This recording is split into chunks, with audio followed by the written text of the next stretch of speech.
Kama jinsi ilivyo vyema na kupendeza ndugu kuishi pamoja kwa umoja. Na wasalimu katika jina la Yesu. Kanisa, Bwana asifiwe. Amen. Tupungiane kidogo. Simshike jirani yako mkono. Mwambie rafiki yangu mpendwa, Sabato hii ya leo ni sabato maalum sana kwako. Mwangalie usoni, alafu tabasamu. Kama ungelipaswa kufa kesho, tafiti zinaonyesha mazishi yako yameahirishwa. Yani usipende kuzubazuba, jipe raha. Tafiti hata hivyo zinaonyesha kwamba watu wenye furaha duniani wanazidi kupungua, na hasa ukanda wetu wa Afrika Mashariki, hususani Tanzania. Kwa hiyo watu hawana raha. Mtu mnaongea mnacheka, akisha kumbuka kausha damu na changamoto na masumbufu ya dunia kuisha, yani anabadili gia angani. Jamani, furaha ya kweli iko kwa Yesu. Nasema furaha ya kweli iko kwa Yesu. Leo ni siku maalum sana, sabato ya wageni. Na bila shaka hata mimi ni mgeni. Usione kwamba naabudu hapa. Natokea kanisa la Shabaha Central. Usifikirie tubaki tu na ka Central kamoja. Naona zinaongezeka. Kwa hiyo mmekaribishwa sana Shabaha Central. Tunawapenda wageni, na nilipokuwa naona kwaya hizi naimba, nikasema lazima nitafanya jambo, Mungu anisaidie siku moja hizi kwaya zikamuinue Yesu pale Shabaha Central. Siku moja. Lakini nadhani ni baada ya kumaliza kwanza lile jambo letu kule Onana. Nsije nikawachanganya. Najua tuna kale ka jambo ketu. Usio ukakaa ukajisahau. Basi kwa njia hiyo naamini ya kwamba tutakuwa tunabarikiwa sana. Kama nilivyotambulishwa, ni kweli ninaitwa Mwinjilisti Eli Mvumo Mnango. Natokea Shabaha, na nimekuja tu hapa kwa ajili ya sabato hii maalum ambayo kwa kweli ni ya wageni, ili tubarikiwe kwa pamoja. Na unajua nyumba inachangamshwa na wageni. Wale ambao mko na familia, nadhani mnaona hicho kitu. Nyumba inachangamshwa na wageni. Kwa kilugha changu huwa ndio inakuwa tamu zaidi. Nyumba ishangalajwa ni vageni. Situmpungiane kidogo. Jamani, Bwana asifiwe. Unajua kuna mtu akipata mgeni anavuta mdomo. Lakini kuna mtu mwingine akipata mgeni anachangamka. Na watia moyo kuwakaribisha wageni. Na hilo nimeliona leo, maana liko katika Ibrania sura 13 fungu la kwanza, ya kwamba msisahau kuwafadhili wageni, maana kwa njia hiyo yumkini mnaweza mkakaribisha malaika pasipo kujua. Na rafiki yangu Dr. Mwirinde huwa na kutajataja, maana ni rafiki yangu. Kwa niaba ya huu mkutano naomba usimame utusalimie.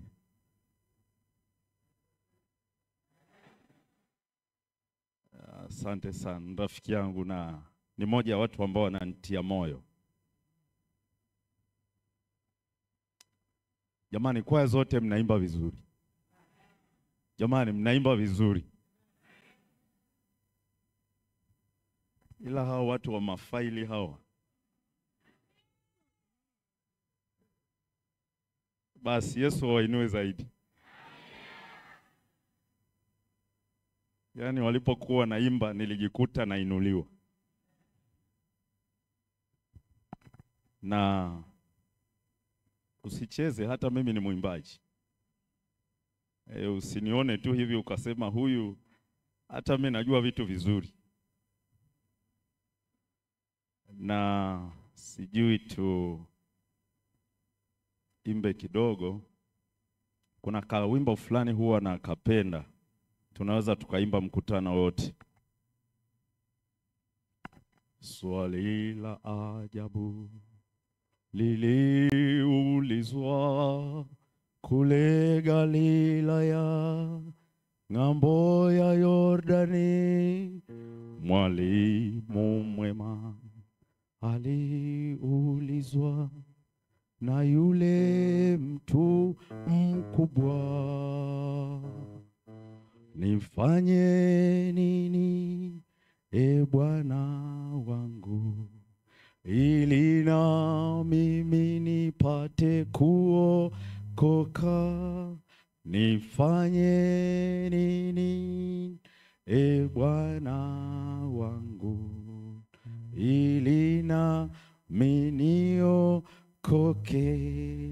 Naona kama kana kolea. Yaani nia yangu tuimbe wote. Swali la ajabu liliulizwa kule Galilaya, ng'ambo ya Yordani. Mwalimu mwema aliulizwa na yule mtu mkubwa, nifanye nini Bwana wangu, ili na mimi nipate kuokoka? Nifanye nini Bwana wangu, ili na mimi niokoke? Turudie tena kwa chorus. Nifanye nini Bwana wangu, imba, ili nami nipate kuokoka? Nifanye nini Bwana wangu, ili nami niokoke?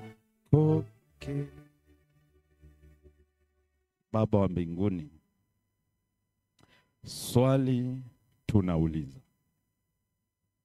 tufanye nini tuokolewe?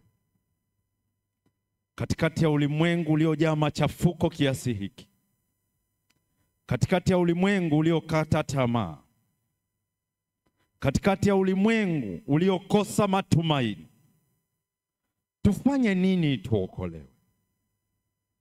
Mchana wa leo tupatie majibu sahihi kwa ajili ya wokovu wetu, katika jina la Yesu, amina. Kaa karibu na Biblia yako. Kaa karibu na Biblia yako, na kwa sababu tutaitumia sana Biblia, na huwa hatuna haraka sana, kwa sababu baada tu ya hubiri hili tutapata chakula cha mchana pamoja. Jamani, tutakula pamoja. Amen. Mnajua mnaweza mkawa pamoja na hamna umoja. Kwa hiyo tutakula pamoja. Yaani leo mambo ya kiumoja umoja. Umoja.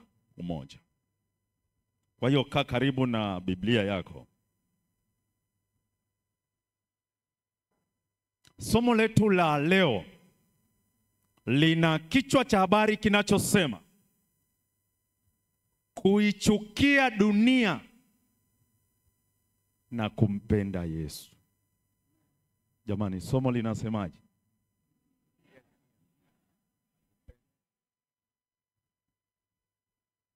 Hivi karibuni mtu mmoja alionekana akiingia katika kituo cha polisi, na huku akiwa anatoa sana jasho. Alidai ya kwamba kuna wezi walioingia katika nyumba yake na kuvunja duka. Na kwa bahati nzuri huyu bwana ambaye amevunjiwa hili duka anasema aliwaona baadhi ya hao majambazi na anawatambua hata kwa sura. Na ndipo askari mmoja akamchukua, akamuingiza katika chumba maalum. Na walipoingia katika kile chumba, yule askari akaenda akatoa album kubwa.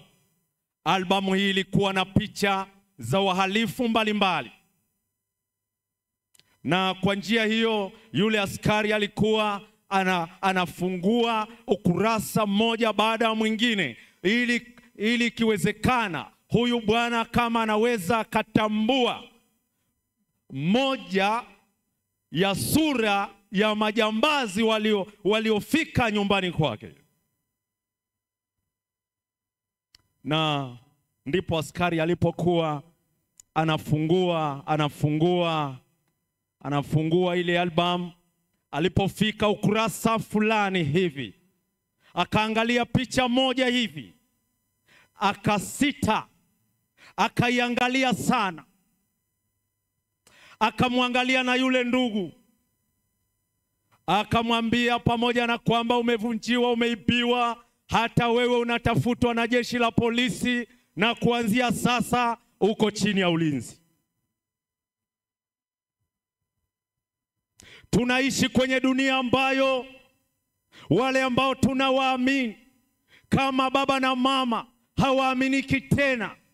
Kila inapoitwa leo, tunaposikia vyombo vya habari, tunasikia mambo ambayo hayana matumaini, mambo ambayo ni ya kuchosha. Tunasikia vita, tunasikia mauaji, tunasikia mambo ya kuchosha katika dunia hii. Jambo la kushangaza ni pale ambapo unaona wazazi wanasalimisha watoto wao katika vituo vya polisi, maana wameshindwa, wamechoka maovu yanayofanywa na watoto wao. Mchungaji mmoja akafika kwenye nyumba moja, akakaribishwa. Unajua kuna wageni na wageni. Mgeni aliyefika awamu hii ni mchungaji. Unajua mimi sio mchungaji, si unaniona hapa, si mchungaji. Sasa afike mchungaji. Sasa huyu mchungaji akaandaliwa. Sasa mchungaji inabidi aandaliwe. Akaandaliwa ugali na nyama ya kuku, ikaandaliwa vizuri. Inaonekana wanajua vizuri mapishi hii familia. Mtoto mmoja akateuliwa na wazazi akale chakula na mchungaji. Sasa akanawa vizuri mikono, wakaomba. Mchungaji anakula, anakata tonge la ugali, anapeleka kwenye mboga, anakula, anakata ugali. Mtoto yule alivyo nawa tu, cha kwanza nyama ya kuku. Alivyomaliza nyama ya kuku,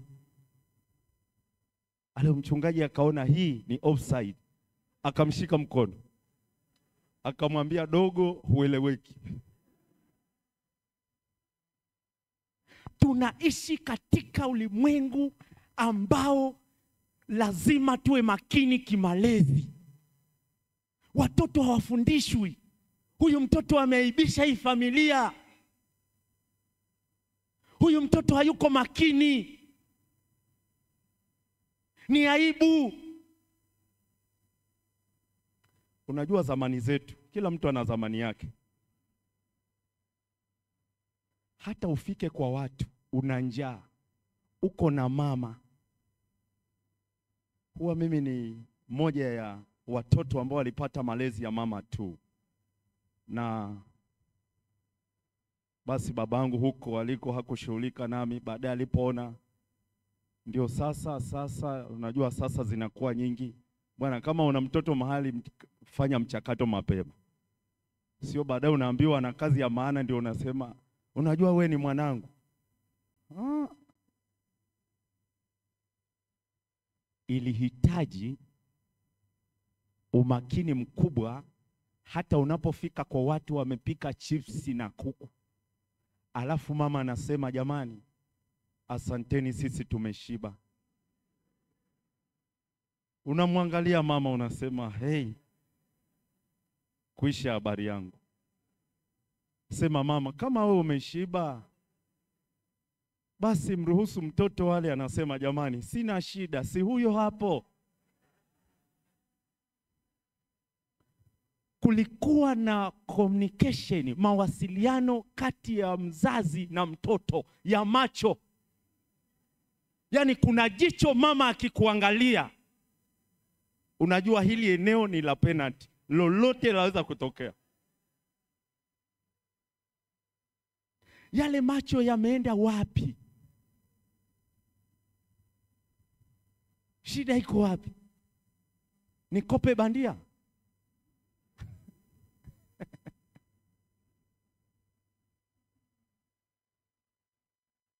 Mimi uzalendo ulinishinda.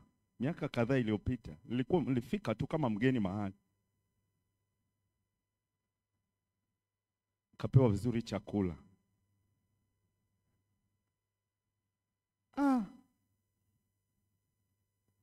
Sasa nikawa na maswali ya akilini. Wale watoto, changamoto yao kubwa ilikuwa kuniangalia sana wakati nakula.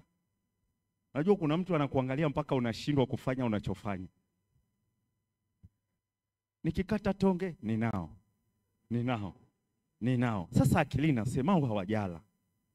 Au baadaye yule mama yao akaenda huko jikoni.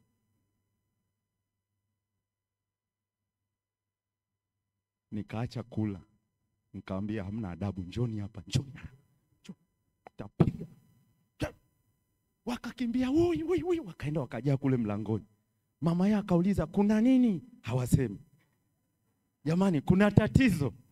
Hawasemi. Kasema sasa asiyefunzwa na mamaye. Sasa sio mambo ya kanisani, sasa ulimwengu unaingilia kati. Yaani ukishindikana hapa, kuna ulimwengu. Yesu na atuokoe. Jamani, Yesu na atuokoe. Tabia za watu zimeanza kubadilika. Mara tu baada ya Adamu na Hawa kuanguka dhambini, mambo yameharibika. Adamu alishuhudia matunda ya uasi wake aliofanya pale Edeni, baada ya kuona kijana wake kuuawa na ndugu yake kikatili. Kaini akamua Habili. Na unajua Kaini alimwambiaje ndugu yake? Wewe ndugu yangu, twende uwandani. Sio auti zote za maana tu unaambiwa tutoke na wanasema sawa. Hata hivyo Adamu ilibidi aendelee kuishi na muuaji huyu nyumbani, kwani hapakuwa na magereza. Ilibidi Adamu aendelee kuishi na muuaji huyu. Yapo mambo ambayo tulikuwa tunayasikia huko katika nchi za wenzetu, nchi mbalimbali, leo yameshavamia jamii zetu, yako miongoni mwetu. Zamani wasichana walikuwa na aibu wanapokutana na wanaume. Leo haijulikani zile aibu zimezikwa wapi. Yaani zamani zetu ukimwambia msichana dada, nina maongezi na wewe, hata kama alikuwa amepiga full light anapiga dim. Ni nini? Sasa kizazi chetu ni fulu. Na maongezi gani?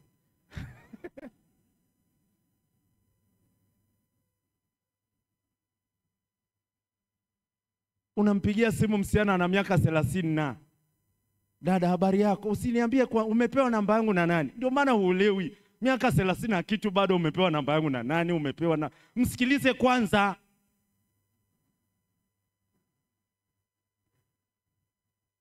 Mambo yameharibika. Vijana ambao walikuwa ni wa maana katika ulimwengu wa leo, vijana wameharibika leo. Wameharibika sana. Leo tunawaona watoto wakifanya mambo ambayo yamewazidi hata kimo. Na nakumbuka habari ya kule Kisumu nchini Kenya. Huwa nimehubiri sana kule nchi za Kenya, Nairobi, Kisii, Mombasa na maeneo mengine. Kisa hiki kilirindima sana pale ambapo taarifa zilikuja mtoto wa miaka 9 alizaa mtoto. Duru zinasema alijifungua kwa njia ya kawaida, tofauti na matarajio ya madaktari hapo awali. Na hata hivyo mtoto huyo akaingia kwenye historia ya kuwa mama mdogo zaidi duniani. Unaposikia mambo ya ushoga, unaposikia mambo ya usagaji, unaposikia mambo ya hatari kiasi hicho, ni mambo ambayo yanawasha hata unapoyasikia katika masikio yako. Leo watu wamefika hatua wanazini na wanyama. Dunia yetu hii ya leo, mahali fulani nilisikia vijana walibaka punda. Punda akajitetea, punda akarusha mateke, lakini walimkata miguu na wakaendelea na azima yao. Tumefika mahali ambapo mbwa anaitwa shemeji. Dunia iko mbio sana. Dereva wa dunia hii haeleweki. Yaani sawa na mmepanda gari, alafu mmefika mlima Kitonga, alafu mnasikia dereva anauliza, jamani abiria, kuna anayejua breki ziko wapi?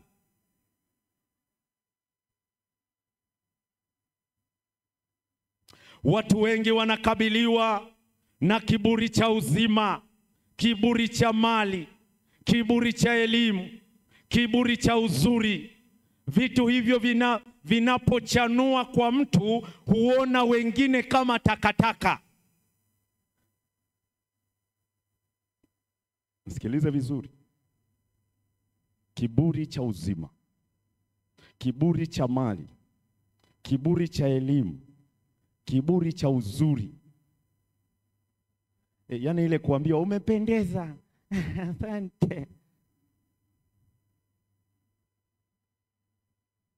Nikaona mmoja kama anaringa hivi, nikamwambia wote tumeumbwa kwa udongo dada, au mwenzetu umeumbwa na kokoto?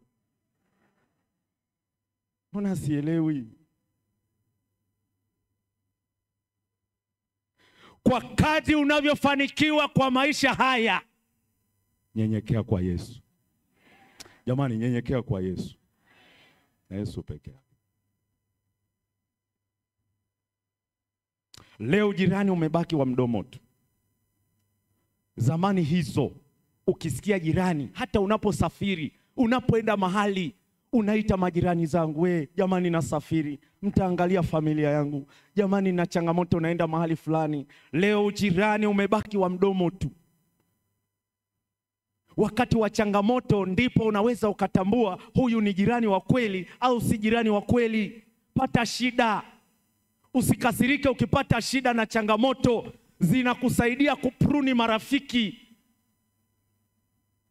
Maana marafiki wengi, yani wale wengi wanaokushangilia wakati wa mafanikio, wakati wa ushindi, wakati wa maisha bora, sio wa maana, tofauti na mtu mmoja aliyekutia moyo wakati wa shida na changamoto. Jamani, Bwana asifiwe. Simshike jirani yako mkono, mwambie umeisikia hiyo? Leo kwa sababu ya dhambi, maisha yetu yamezidi kupungua. Kama Adamu na mjukuu wake Methusela, ambao Biblia inasema Methusela aliishi miaka 900. Huyu ni mwanaume aliyeishi miaka 969. Angelifufuliwa leo aone mzee wa miaka 80, angeanguka kwa pressure. Miaka 80 ni shikamoo babu. Nani? Yani mtu anaona wa siku nyingi.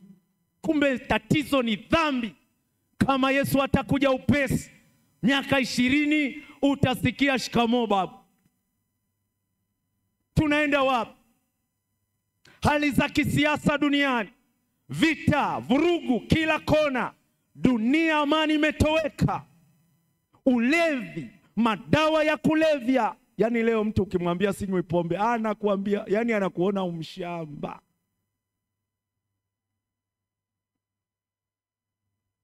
Madawa kulevya, pombe, magonjwa ya moyo yalikuwa ni magonjwa ya wazee. Leo mpaka watoto wanasumbuliwa na magonjwa haya. Mitindo yetu ya maisha haiko vizuri.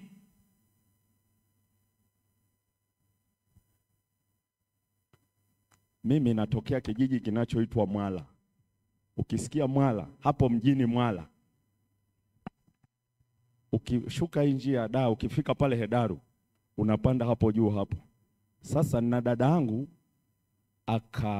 hata sasa hivi tunapoongea yuko Uswizi hapo Geneva. Ananiambia, mdogo wangu, mara ya kwanza nilipotoka kijijini kwenda Ulaya, nasema nitakula mavitu, nitakula kufika. Akafundishwa kwamba ukiweka mafuta mengi cholesterol, ukifanya hivi, kwa hiyo mtindo wa maisha ni huu, mazoezi ya viungo hivi hivi. Yaani hata kwenye picha nikikuonyesha, nikisimama na yeye unaweza useme mimi ndiye natoka Ulaya. Kumbe tena mwili mkubwa, tena matatizo. Sasa ulaji wetu umekuwa wa shida sasa hivi. Tunakaanga sana vyakula. Ule ulaji wa kimagharibi ndio tuko nao. Tunakula wanga sana. Milo inayotambuliwa kitaalamu ni miwili, kula saa 4, kula saa 9, saa 10. Basi moja ya vitu vinavyofupisha maisha yetu nkula ovyo. Yaani ukisha kula ukishiba, hapo katikati madaktari wako hapo watakushauri angalau tu hapo katikati unywe maji. Sasa mtu ndio amekula ugali hapo wa kutosha. Hapo mbele anasikia karanga, karanga, unasikia nionjeshe. Sasa ukionjeshwa karanga huwa zina chumvi, unavutiwa. Haya, umepewa karanga. Hapo juu unasikia, haya mayai, mayai. Unauliza, nkienyeji?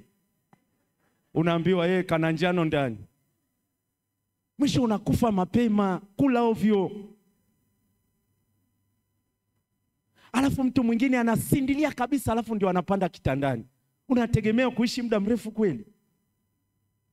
Asubuhi ukimwambia umeamkaje, asema ndeweriwerishwa baga. Hutaweriwerishwa kweli. Lazima uchanganywe na hayo mandoto. Alafu ukilala, funga mlango lakini fungua dirisha, angalau upate hewa. Hebu fikiria umefunga mlango, umefunga dirisha, umeoga kutoka nje, choo chako si cha ndani, unajisaidia kwenye kopo, unavuta hiyo hewa chafu. Si utakuwa mtumwa wa hospitali kila siku? Lazima tujue mtindo sahihi wa maisha. Naomba tupungiane kidogo. Jamani, Bwana Yesu asifiwe. Jamani, Bwana Yesu asifiwe. Kanisa, Bwana Yesu asifiwe. Dunia imeenda mbali. Tu anatoka hapa mpaka Dar nkula tu.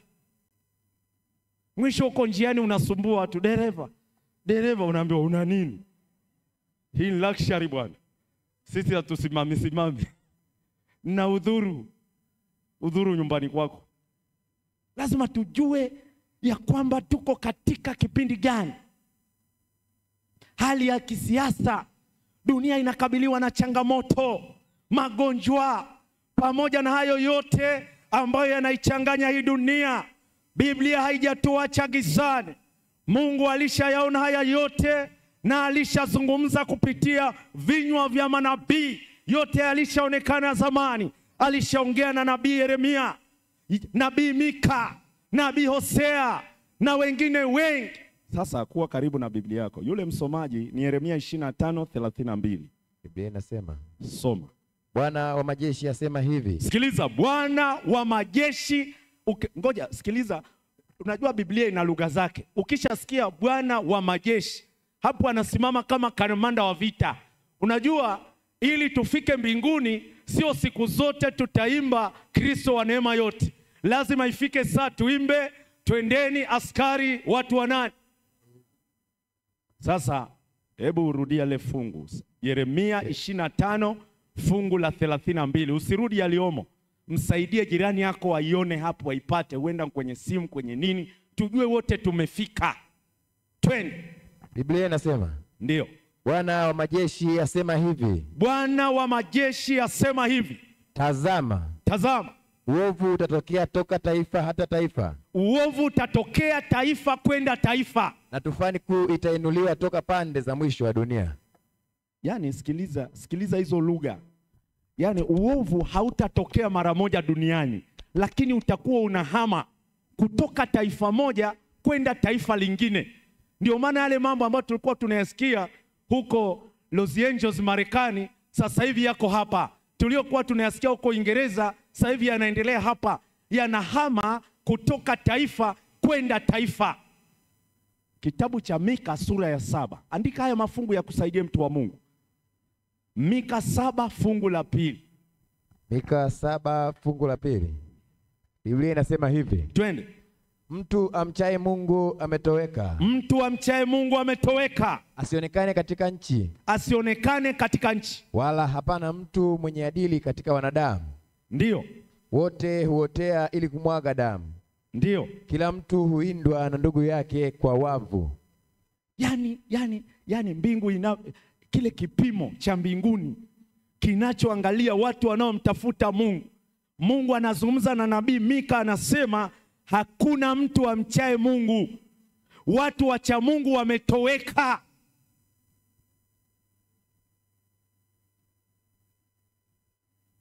Na wamekuwa watu wa shida sana kumpata mtu anayeitwa mtu wa Mungu. Yaani usijiite mtu wa Mungu, acha watu wakuite kwamba huyu kwa namna anavyoishi, kwa namna anavyofanya, huyo ni mtu wa Mungu. Viwango vya kuitwa mtu wa Mungu.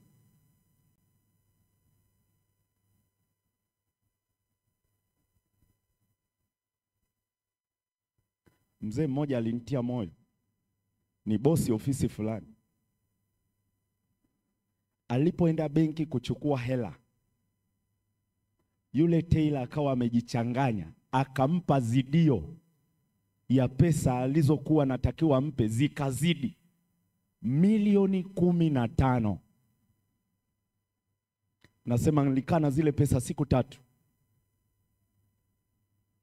Na baada ya siku 3 kuzihesabu na kurudia, nikampa mtu mwingine akahesabu, inaonekana hii pesa imezidi. Kamuita dereva, nikamwambia washa gari.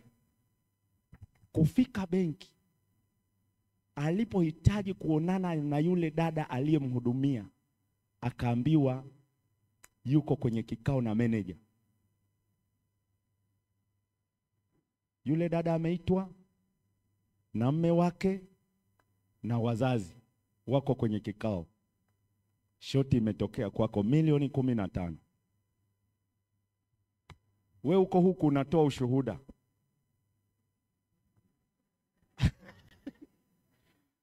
Kuna jambo limetokea wiki hii. Ndugu, hueleweki. Saa ingine tupime maushuhuda. Viwango vya kurukwa na kondakta wa haisi, lakini umkumbushe kwamba ndugu, hujachukua haki yako. Usije ukanzuia, niko safarini naenda mbinguni. Lakini uko hata hakuniona, umchawi. Huonekani. Yule dada akaambiwa kuna mgeni nje anakuhitaji. Kikao kinaendelea, kwamba inakuwaje. Baadaye ikaonekana, ungemsikiliza huyo baba, msikilize tu kidogo, inaonekana ana umuhimu sana na wewe. Unajua yupo hata sasa hivi, yani mimi visa vyangu hai. Ukisema hamna bwana, nakwambia washa gari, ingia twende. Huyo mzee ni huyo hapa. Milioni 15. Alipoonana yule binti akamwambia, mahesabu yako yakoje? Akamwambia niliingia shoti na mpaka sasa hivi niko kwenye kikao. Akamwambia kasitishe kikao, ile pesa ulinizidishia mimi na nimeona imezidi, nimeirudisha, iko hapa. Si mtu mmoja aseme amina? Amen. Milioni 15.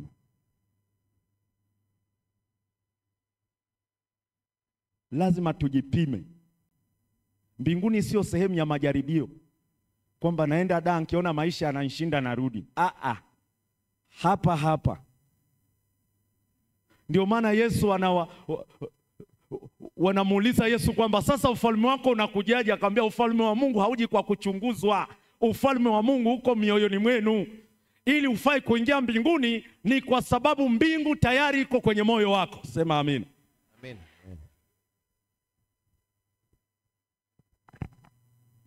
Kwa hiyo nabii anasema hakuna. Lakini Isaya 24. Kabla Isaya kuna ile Hosea. Andika Hosea 4 fungu la kwanza na la pili. Natamani haya mafungu angalau tuyapate kwa haraka. Twende. Anasema hivi. Twende Hosea. Sikieni neno la Bwana. Ndio. Enyi wana wa Israeli. Kwa maana Bwana ana mateto nao wakao katika nchi. Ndio. Kwa sababu hapana kweli wala fadhili wala kumjua Mungu katika nchi. Hapana neno ili kuapa kwa uongo na kuvunja ahadi na kuua na kuiba na kuzini, huruka mpaka na damu hugusana na damu. Yaani anachozungumza hapo ni kwamba Israeli imejichanganya. Yaani watu tunaomtaja Yesu na watu ambao hawana Yesu, maisha yetu hayajaonyesha utofauti.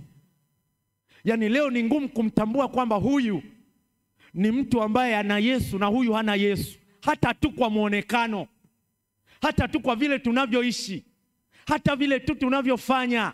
Yaani mtu aone kitu fulani cha ziada. Si nilikuambia nilikuwa hapo stendi ya Moshi. Lile duka la kwanza pale. Maana umbishi nitakupeleka pale. Nilikuwa tu na 5,000 mfukoni.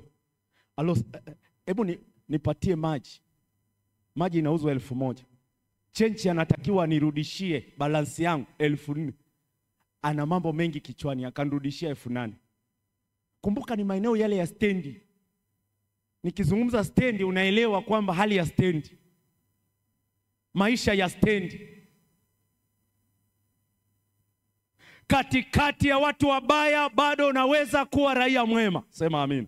Amen. Nikakaa pembeni. Akahudumia hao, walivyomaliza nikamwambia mambo yako yakoje? Nilikupa 5,000, unanirudishiaje 8,000? Alo, kweli ni mchungaji, kweli. Nikamwambia atulia.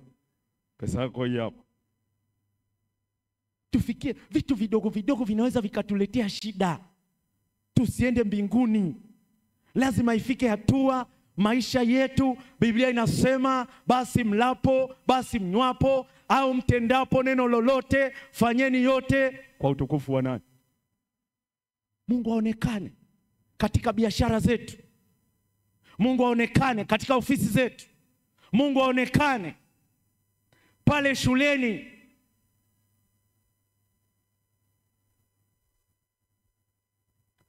Wana mtoto mmoja ananichosha sana. Kila siku nimeibiwa huko shuleni.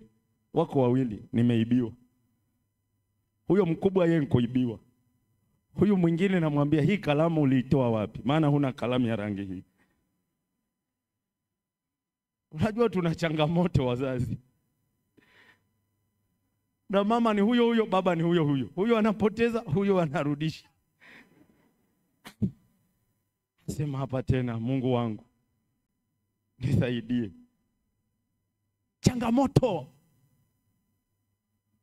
Changamoto. Isaya 24 fungu la 4 kwenda 6, mafungu mawili.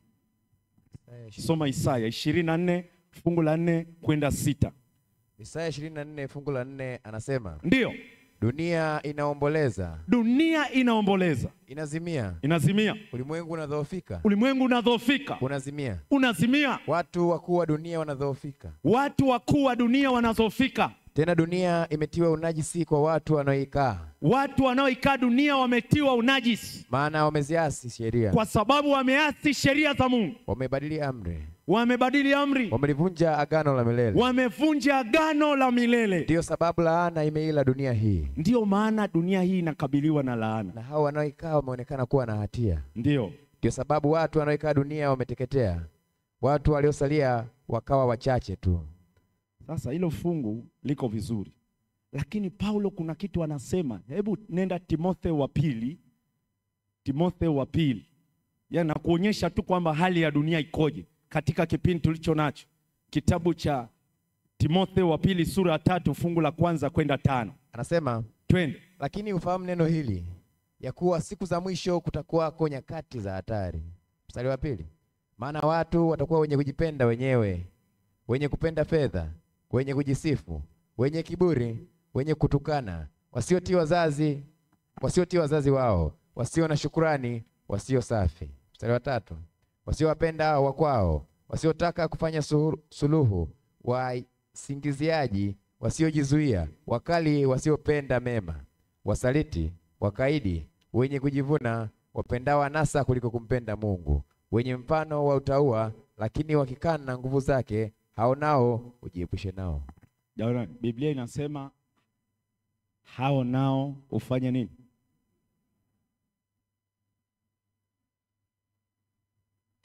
Kama wewe huvuti bangi lakini marafiki zako ni wavuta bangi, kwenye kamata kama wavuta bangi wako 5, lazima muende wote 6. Ndio maana Biblia inasema jiepushe nao. Siku za mwisho zitakuwa ni siku za nini wapendwa? Hatari. Yaani ukisikia Biblia ikisema hatari, elewa ni hatari. Kwa lazima uwe makini. Dunia yetu inakabiliwa na mauaji, inakabiliwa na matusi, inakabiliwa na wizi, ujambazi, ulevi, vita. Kila mmoja akikabiliwa na hofu kuhusu kesho yake. Ndio maana watu wanaweka mpaka yale mafensi ya umeme, bado wanaibiwa. Na yote hayo yanatusogeza kufikia ule mwisho wa dunia. Sasa tufanye nini? Luka yeye amesema hivi. Kile kitabu cha Luka sura ya 21 na fungu la 25 kwenda 26. Anasema Luka 21 mstari 25, anasema twende. Tena kutakuwa na ishara katika jua na mwezi, ndio, na nyota, na katika nchi dhiki ya mataifa wakishangaa kwa uvumi wa bahari na msukosuko wake. 26. Watu wakivunjika mioyo kwa hofu na kwa kutazamia mambo yatakayopata ulimwengu, kwa nguvu za mbinguni zitatikisika. Wapendwa, Luka anasema juu ya hali ya dunia ilivyo, watu wakivunjika mioyo kwa hofu. Yaani kila mmoja ana hofu kuhusu kesho yake, nini kitaupata ulimwengu. Hata tu sasa hivi kama unafuatilia vyombo vya habari, unaona kinachoendelea kule Marekani na China kuhusu haya mambo ya uchumi na nini, vita hiyo ya kiuchumi. Kwa hiyo na sisi tunakuwa na hali ambayo ni mbaya zaidi. Unapochunguza utagundua kwamba dunia sio kitu cha kung'ang'ania tena. Ndio maana ile fungu letu kuu linasema msipende dunia wala mambo yaliomo katika dunia. Mtu akiipenda dunia, kumpenda Baba hakumo ndani yake. Maana kilichomo duniani, yani tamaa za mwili, tamaa za macho, kiburi cha uzima, havitokani na Baba, bali vyatokana na dunia. Na Biblia inasema dunia inapita pamoja na tamaa zake, lakini yeye afanyaye mapenzi ya Mungu atadumu hata milele. Si useme amina? Amina. Atadumu milele. Yule anayefanya mapenzi ya Mungu, pamoja na dunia kuharibika kiasi hiki, lakini tunapopeleka Injili, tunapohubiri, tunapompeleka Yesu, bado maisha ya watu wanaguswa na wanabadilika, kwa sababu yeye ndiye ambaye anabadilisha maisha ya watu. Nakumbuka, nisikilize vizuri, nisikilize mtu wa Mungu, nisikilize. Wanamalizia tu kuweka watermelon, yanawekwa vizuri. Kutakuwa pia na watermelon. Unajua kuna watermelon na sweet melon. Hizo usio ukazichanganya. Yaani leo hapa nkula maisha. Si unajua siku wakija wageni na ulaji unabadilika sio dagaa tena. Sio ugali na maharage. Kuna namna fulani. Hata kama maharage kuna namna yatatengenezwa. Ili mgeni aweze kuenjoy. Pamoja na dunia hii kuharibika, lakini Mungu bado yuko kazini. Kuna watu ambao ni wakorofi, kuna watu ambao mpaka wanapasua kichwa serikali. lakini Mungu yeye mwenyewe anawabadilisha. Tunapopeleka injili, wengine kwa kusoma tu vitabu, wengine kwa kuoteshwa, wengine kwamba mimi namtaka huyo Yesu, mimi nataka huu kweli. Nakumbuka kipindi fulani kule kwetu Upareni, kulikuwa na mtu mmoja anaitwa Kisinga. Usiombe ukutane na Kisinga. Kwanza ni mbakaji, 2 ni muuaji, 3 anatafutwa na serikali. Wilaya yote imehamia huko. Nili kitu sijui lina manguvu gani ya giza. Siku hiyo risasi ndio hiyo, ikamgusa tu ikadondoka chini, akaiokota akaweka mfukoni. Utamfuatilia huyo mtu? Sijui lina manguvu gani. Siku hiyo kijiji kikapiga yowe alipoonekana. Jamani, Kisinga ameonekana.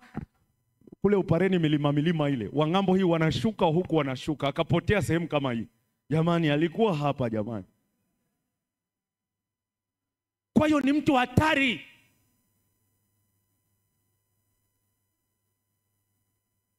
Sasa nilikitu linakula mamirungi, nilikitu linavuta bangi, lina makesi, sio limechoma wapi mtu kisu cha koa kafa, linatafutwa huko Mererani, sio lilifanya matukio. Nilikitu hatari.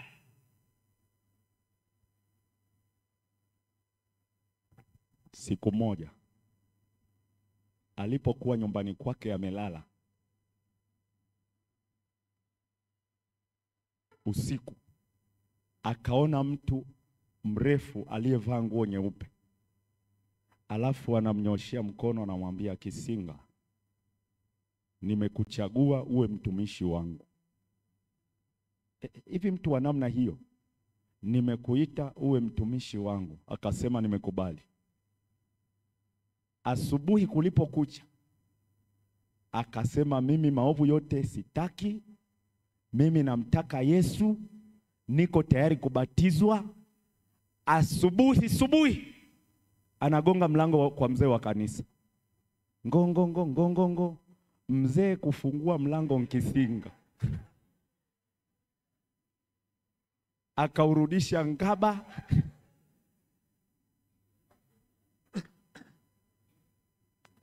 Naomba usikilize. Nisikilize mtu wa Mungu. Haya mambo si rahisi.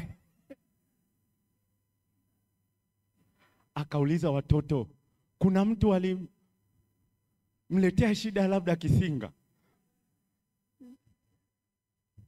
Hapana baba. Yaani ukishaona baba wa familia miguu inagongana, na wewe ndiye tunaye kutegemea usimame, unategemea nini kwa watoto? Kisinga akamwambia mzee wa kanisa, naomba utulie. Tulia mtu wa Mungu. Sio yule Kisinga uliyemfahamu. Ni Kisinga aliyebadilishwa na mtaka Yesu. Jamani, Kisinga anamtaka Yesu. Sasa hivi amebatizwa, ni mhubiri wa Injili.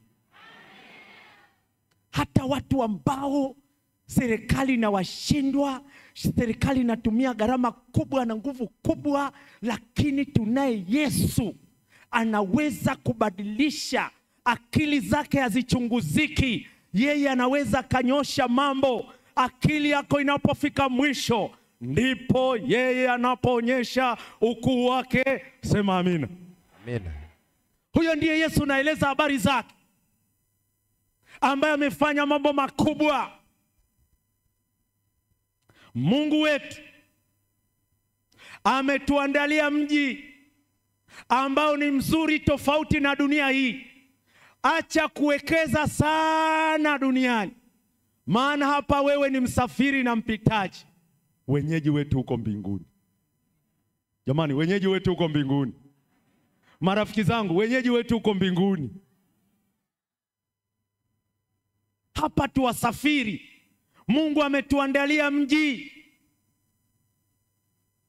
Hebu soma ile 21:4 Ufunuo. Kwenye ule mji, maisha ya huo mji.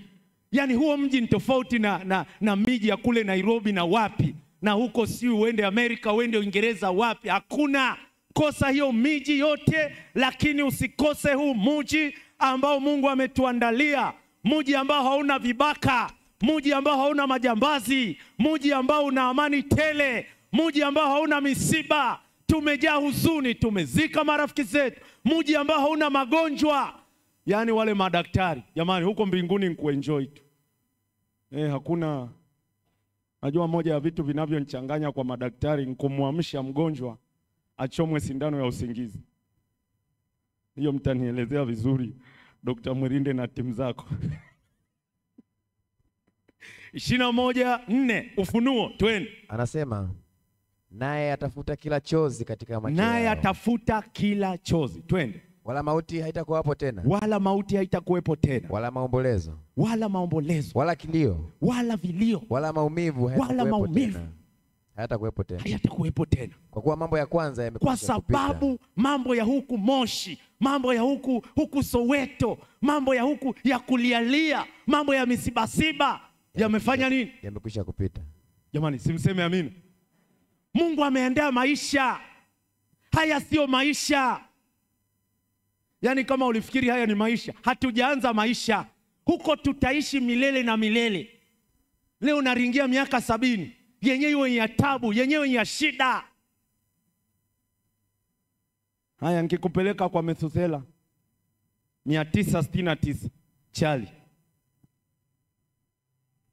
Isaya anasemaje? 33:24. Nataka nikamilishe napoelekea mwisho habari ya huu mji Mungu aliotuandalia. Hali itakuwaje? Mambo ya mbingu mpya na nchi mpya. Maisha yatakuwaje? 33:24. Isaya anasema, ndio, wala hapana mwenyeji atakayesema, wala hakuna mwenyeji katika mji ule atakayesema, mimi ni mgonjwa. Mimi ni mgonjwa. Watu wakaao humo watasamehewa uovu wao.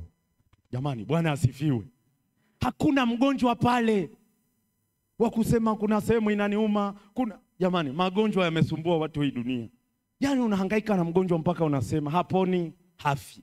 Mkuhangaika, madaktari wanapambana. Kuna lijambazi lilipigwa risasi, daktari akapambana, ngoa risasi, fanya nini, hangaika. Jamani, lilipopona mahakama ndio hizo likahukumiwa kunyongwa. Dokta akachoka na jitihada zake. Dunia hii.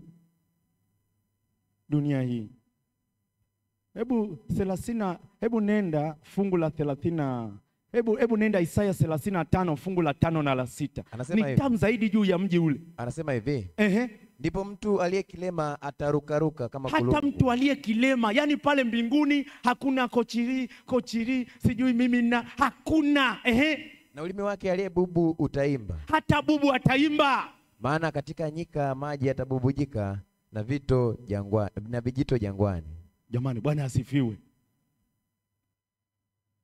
Unajua mimi nilipozaliwa, huu mguu wangu wa kulia, kuna saa unaweza unione nikitembea kama nadunda hivi.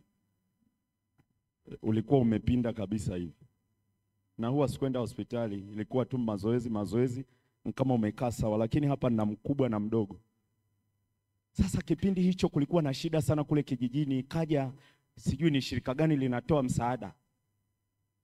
Familia wanasema tukuandike kwamba hapa, nikamwambia njaa zenu. Mimi mbona huu mguu hauna shida sana. Pale mbinguni hakutakuwa na mlemavu. Jamani, Bwana asifiwe. Pale mbinguni hakuna zile lugha za vitendo. Miaka yangu ya nyuma kabla sijaoa nilipenda msichana mmoja bubu. Nilishindwa mawasiliano. Maana nashika tu moyo. Anambia nini? yani communication. Nashika tu moyo, anambia nini? Anambia moyo wangu. Una nini moyo wako? Ukitafuta wa kukusaidia kufasiri nao wana njaa zao. Sasa sema hapa niache tu nifunge tu ili faili. Kwa hiyo vipofu watafumbuliwa, vilema wataruka. Hebu soma ile fungu la 10, ni tamu zaidi. Anasema hivi. Na hao waliokombolewa na Bwana watarudi. Na hao waliokombolewa na Bwana watarudi. Twende pole pole. Unajua sasa wewe ni mhubiri pamoja nami. Wale waliokombolewa na Bwana, twende, watarudi. Watarudi. Watafika Sayuni wakiimba. Watafika Sayuni wakiimba. na furaha ya milele itakuwa juu ya vichwa vyao. Nao watapata kicheko na furaha, huzuni na kuugua zitakimbia. Jamani, kwenye ule mji vitu viwili vitakimbia, huzuni na kuugua. Si useme amina? Amen. Pale sio kile kicheko mtu akwambia cheka kicheko cha Kimarekani. Maana sasa hivi mtu akwambia umenichekesha. Yaani ni mtu mwenye stress. Yaani watu hatuna raha. Huzuni ndio nyingi. Ngoja niwaambie kitu. Tumchague Yesu. Jamani, kampeni yangu ya mchana wa leo, tumchague Yesu. Amen. Hii dunia tumeteseka vya kutosha. Hata yule anayesema kwamba unaenjoy nini? Na rafiki yangu mmoja hapo alisema anaenjoy kwa kunywa pombe. Kumbe kuna pombe ukinywa haikuleweshi pale. Lakini akachanganya, ilikuwa ni sherehe. Akazichanganya pombe. Akafa. Hasa kuna raha gani? Mambo yakaharibika. Leo ukisema sijui mfanye nini, sijui starehe hii, starehe gani? Ukienda huko labda umezini, kuna maukimwi, unaweza upate kisonono, upate sui magonoria, yaani matatizo. Ukisema uwe mbea utasutwa, ni aibu. Yaani kamsengenye Yesu. Kamseme Yesu kwa watu, usema amina. Napofika mwisho, ngoja niwaambie, sitawatendea haki kama sitawaeleza kisa cha kijana mmoja ambaye nilipenda habari zake. Ilikuwa ni napoenda kuhitimisha, ilikuwa ni kipindi fulani cha nyuma kidogo, wakati serikali ya Zimbabwe ilipopiga marufuku ikasema, kwa sababu vitabu vya dini haviwezi kulipatia taifa uhuru, kitakachotupatia uhuru ni Biblia, ni bunduki. Kwa hiyo hakuna uhuru tena wa kuabudu. Watu wakakatazwa. Ibada ikahamia kwenye mtutu wa bunduki. Kwa hiyo lilikuwa ni tamko la serikali. Nisikilize vizuri mtu wa Mungu. Kijana mmoja alikuwa amealikwa kwenda mahali kuendesha juma la uamsho la maombi. Mke wake akamwambia, kwa sababu serikali imekataza usiende. Akasema, kwa sababu nimealikwa, sikujipendekeza, nimealikwa na naamini kwamba hii ni sauti ya Mungu. La kwanza. La pili, hii safari nimeiombea, ninakwenda. Kulikuwa na hatari ya mabomu yaliyokuwa yanategwa ardhini. Kwa hiyo safari haikuwa yana uhakika sana. Lakini Mungu akamsaidia huyu kijana, akaenda. Akaacha mke wake na mtoto wa miezi 6. Akaenda kwa ajili ya kazi ya Mungu. Akafundisha, akahubiri, watu wakabarikiwa, watu wakamwona Yesu. Wakati alipokuwa anarudi, ndio ameshuka tu kwenye basi, anaelekea hapo nyumbani kwake. Kufika tu nyumbani, unajua ukitoka safari, ndugu zangu, kwa maisha tu ya kawaida, unategemea mke wako anakulaki vizuri, anakupokea kwa bashasha na unajisikia vizuri. Lakini cha ajabu, mke wake alivyomwona tu umerudi, mke wake akachukua mtoto, alafu akaenda nyumba iliyokuwa ya juu kidogo kwa wazazi wa kijana, akaenda hapo. Kijana yuko pale, nini kinaendelea? Hajakaa sawa. Wananchi wakaja na askari 4. Akaulizwa, unatoka wapi? Akasema, natoka kuhubiri.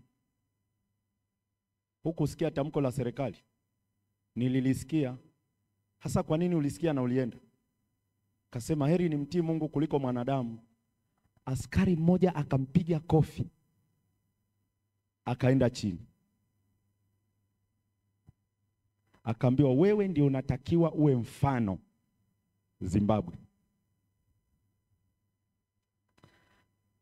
Kwenye ile nyumba yake kuna kibanda kidogo cha jiko, sehemu ambayo ndio wanapikia chakula. Kulikuwa na nguzo ya katikati, akafungwa na wale maaskari kwenye ile nguzo.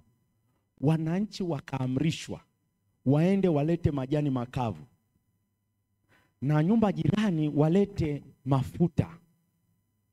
Wakamwagia huyu ndugu na majani, alafu moto ukawashwa. Kuna watu wako serious na Yesu. Watu wakashuhudia mtu ambaye amekiuka agizo la serikali akichomwa na akifa pale.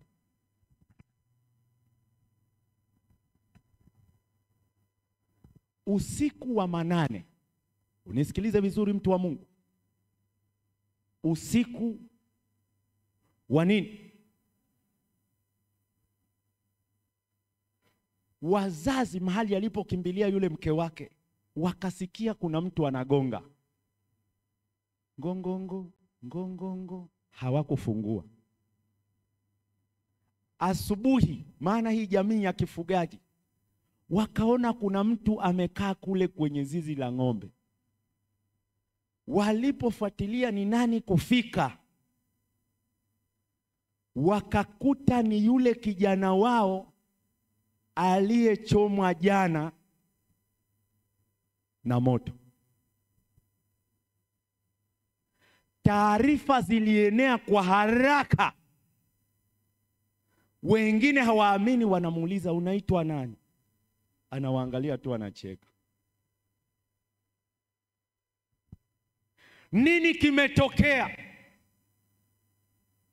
Huyu kijana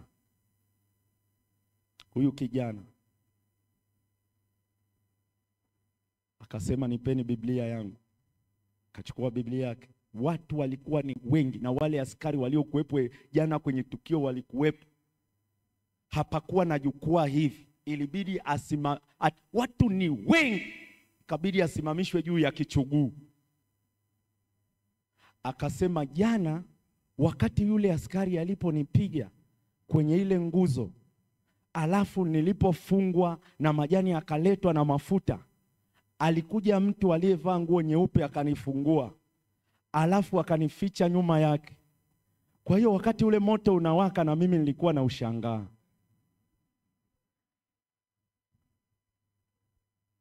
Alafu akamuita yule askari aliyempiga kofi, akamwambia nisaidie kusoma hapa kwenye Danieli sura ya 3. Kisa cha vijana 3 mashujaa waliowekwa kwenye moto na hawakuungua. Yule askari akasoma, lakini alipofika katikati akaguswa zaidi, akatoa machozi. Alafu akamgeukia yule kijana akamwambia naomba unisamehe. Na wale askari wengine wakafanya vile vile, tusamehe bwana. Kupitia kisa cha yule kijana, serikali ya Zimbabwe ikatangaza watu wote mna uhuru wa kuabudu, lakini Mungu wa kijana huyu. Watu wote mna uhuru wa kuabudu, lakini Mungu wa kijana huyu. Biblia inasema msiipende dunia wala mambo yaliyoko duniani. Ndio maana mchana wa leo na kupendekezea tumchague Yesu. Yesu aliyemwezesha yule kijana ndiye ambaye nahubiri pia habari zake mahali hapa. Dunia inapita pamoja na tamaa zake. Mimi namwomba Mungu anisaidie, ili kama dunia inapita pamoja na mambo yake, lakini anisaidie mimi pamoja na familia yangu tumchague Yesu. Kwa sababu dunia hii inafika mwisho na hivi karibuni Yesu anakuja. Mimi na familia yangu tupate nafasi ya kuokolewa. Lakini inawezekana pia ni ombi lako kwamba na mimi natamani. Itakuwa ni hasara kiasi gani usipoenda mbinguni? Hivi umewahi kutafakari?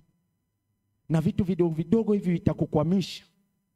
Yesu na tusaidie, tusimame saa ile parapanda ikilia, wakati waovu wakisema milima na miamba tuangukie, sisi tuseme huyu ndiye Bwana tuliyemngoja atuokoe. Ikiwa ni ombi lako pamoja nami, unaweza ukasimama. Furaha gani nao nikimtegemea Yesu,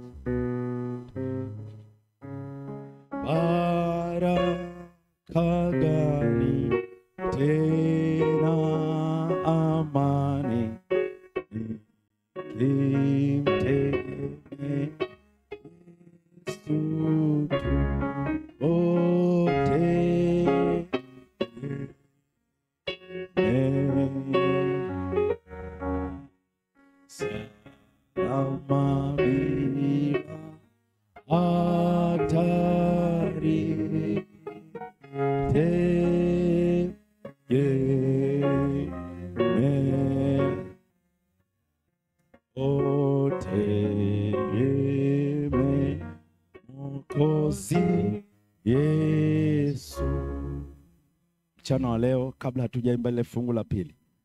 Katikati yetu inawezekana kuna mtu mmoja anapitia nyakati ngumu, anapitia changamoto. Kuna jambo fulani ambalo anasema kama si Yesu kuingilia kati, huenda ni changamoto za kimahusiano, huenda ni changamoto katika ndoa, huenda ni changamoto za kiuchumi, huenda ni changamoto za magonjwa. Kuna jambo zito, huenda umekata tamaa kabisa, lakini mchana wa leo unasema Yesu asiyeshindwa nampelekea jambo hili. Mtu mmoja, wazee wangu wa kanisa, naomba mwe hapa mbele pamoja na wachungaji kwa ajili ya kumpokea mtu mmoja. Mbingu haihitaji watu wengi. Kuna mtu mmoja ambaye ana jambo, sitaki nilijue ni jambo gani, lakini Yesu anajua ni jambo gani. Kuna jambo fulani, lilete kwa Yesu, lilete kwa Yesu. Unasema hili ni maalum, tamani nisogee mbele. Huji kwangu, mimi ni mwanadamu tu wa kawaida kama wewe, lakini unakuja kwa Yesu. Tunapoimba ile fungu linalofuata, basi unaweza ukasogea mbele, ukashikwa mkono na hawa wazee wa kanisa.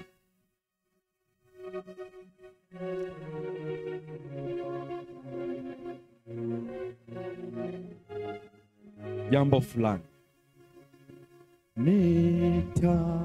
nitaiweza njia nyembamba nikimtegemea Yesu tu, njia itazidi kuwa rahisi nikimtegemea Yesu tu.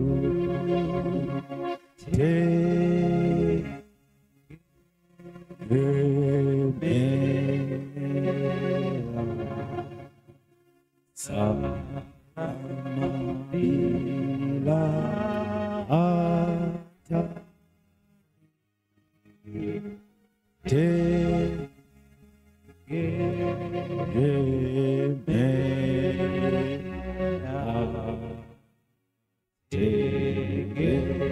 tegemea Mwokozi Yesu. Tembea.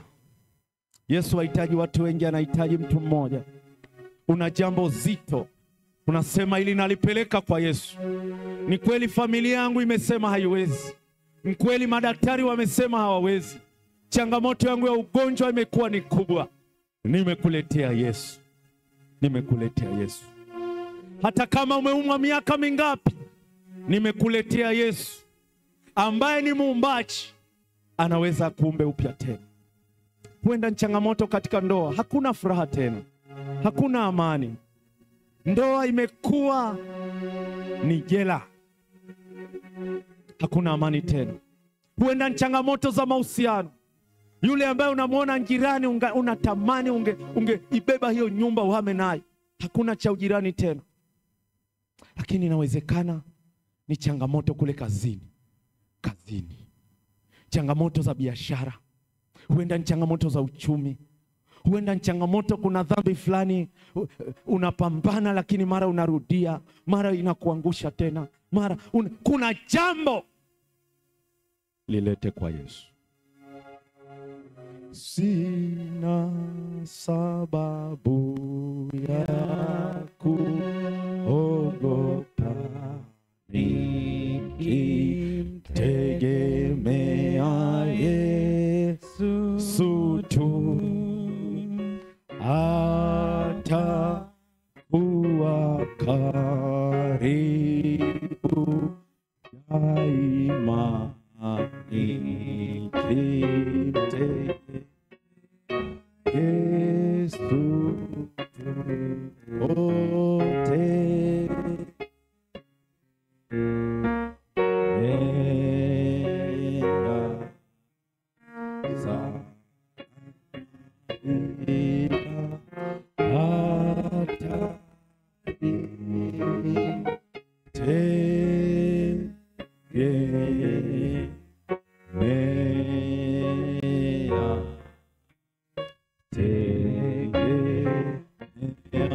Mwokozi Yesu. Sikilizeni kanisa. Wakati mzee wa kanisa, mzee Baraka, anakuja hapa kwa ajili ya kuomba, mzee Baraka anaposogea hapa mbele kwa ajili ya kuomba, nisikilize vizuri. Furaha ya kweli hutaipata kwa sababu una nyumba nzuri. Furaha ya kweli hutaipata kwa sababu una gari zuri. Furaha ya kweli hutaipata kwa sababu umevaa vizuri. Furaha ya kweli hutaipata kwa sababu unakula vizuri. Furaha ya kweli hutaipata kwa sababu umesoma sana. Furaha ya kweli hutaipata kwa sababu ya wazazi wenye uwezo wa maisha. Furaha ya kweli hutaipata sehemu nyingine yoyote. Furaha ya kweli inapatikana kupitia uwepo wa Yesu, na uwepo wa Yesu peke yake. Mzee wa kanisa, tuombee. Tuombee. Na wazee wa kanisa na wachungaji na mkutano wote tutakuwa tunaomba kimoyomoyo, kujiweka wakfu kwa Bwana. Yesu akutane na changamoto zetu, maana tumemchagua yeye peke yake. Kwa hiyo huyu mzee ataomba na mimi nitahitimisha. Kazi yako ni kuomba kimoyomoyo. Maombi ya kimoyomoyo yana nguvu sana. Nataka nikwambie kuna jambo linaenda kutokea kwa jina la Yesu. Fumba macho yako. Ongea na Mungu kwa dakika moja hivi, alafu mzee ataomba kwa sauti.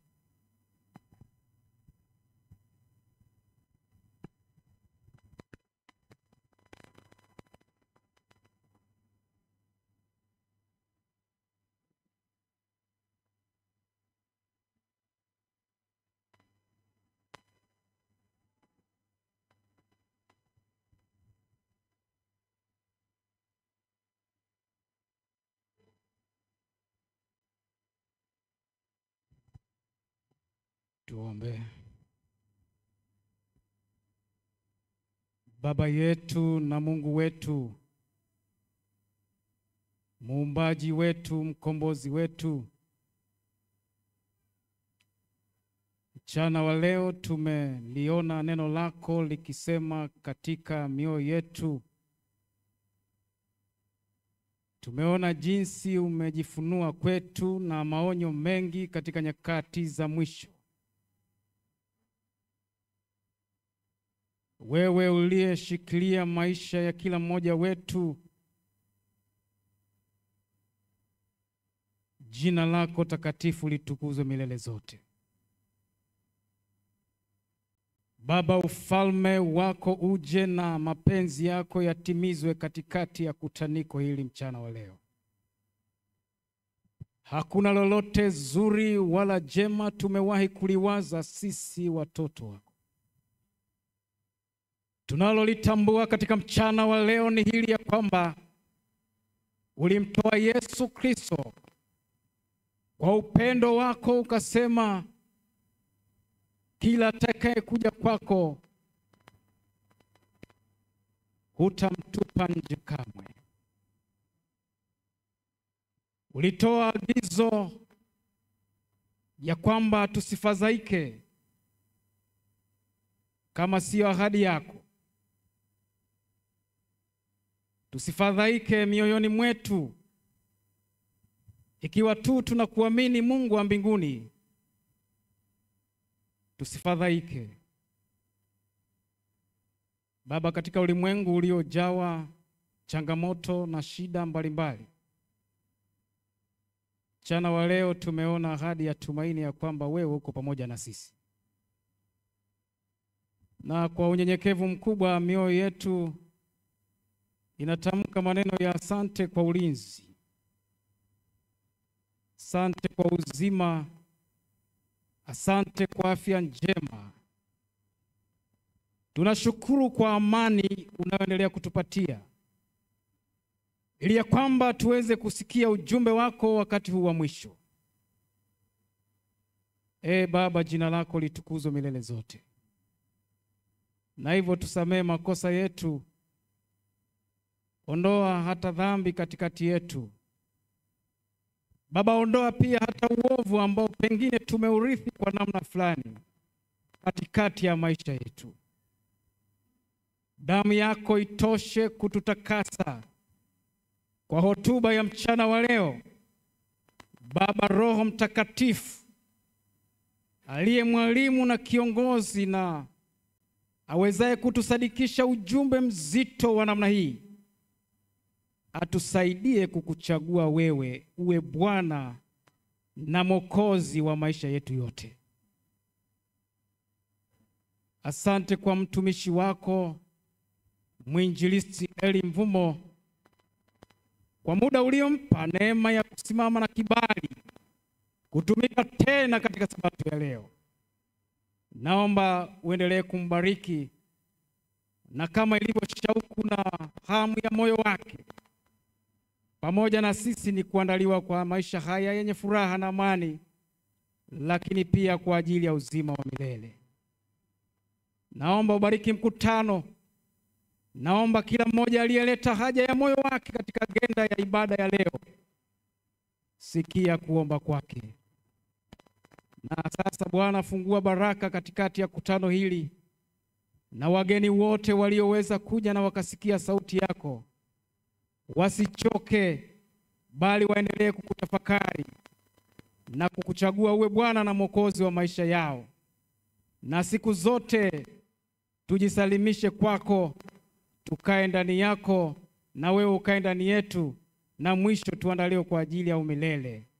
Anapohitimisha mtumishi wako, Bwana akuwabariki na kuangazie nuru ya uso wake. Bwana akufadhili na kukulinda. Bwana akupe amani sasa na hata milele, kwa jina la Yesu, amina.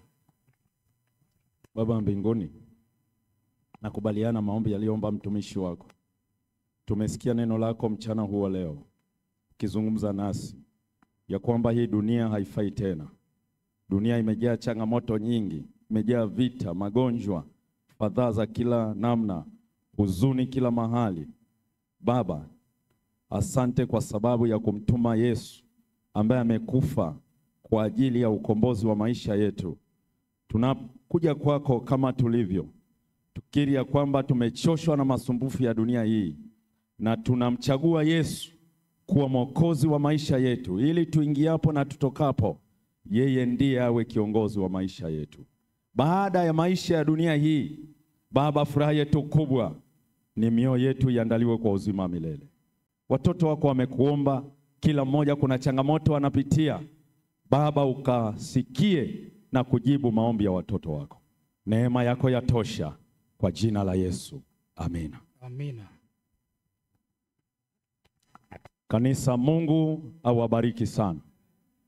Jamani, Mungu awabariki sana.